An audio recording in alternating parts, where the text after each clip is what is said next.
Hello guys, good morning. Ito, mamimitas ako ng talbos ng kamote.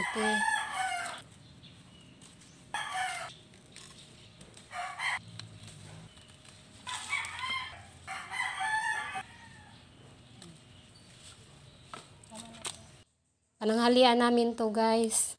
Ito, mag-i-steam ako ng talong. Habang nag-i-steam ako ng talong guys, ito magigisa ako ng bagoong. Kasi ang bagay kasi dito sa mga nilagang talong, talbos ng kamote, nilagang okra, may sausawan guys para masarap ang kain mo.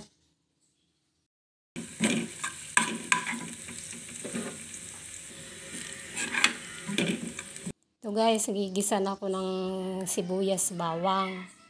Take note guys, huwag niyong ismulin ang talbos ng kamote, nilagang talong at saka okra. Ito ang pinakamasustansyang pagkain. Safety ang pagkain na to guys, kahit na iniis mo ng iba na ay talbos-talbos lang. Kasi nakakasawa na rin yung mga karne guys.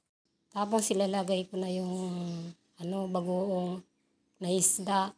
Ito may kasama tong kunting suka guys. Tapos lagyan ng kunting magic sarap. Yan, tapos na guys. Wow! Ang sarap! Ito guys, luto na yung pinasingawan kong talong. Wow! Ang sarap! Naman yung talbos ng kamote at saka okra. Yan, lalaga ko. Yan, natapos ko na yung lutuin yung talbos ng kamote guys. Wow! Ang sarap! Ito, nagtalop naman ako ng mangga. Yung mangga namin guys, organic, walang spray yan. Kaya masarap kainin. Lalo na yung mga talbos ng kamote guys at saka yung talong. Yung mga organic lahat yun guys.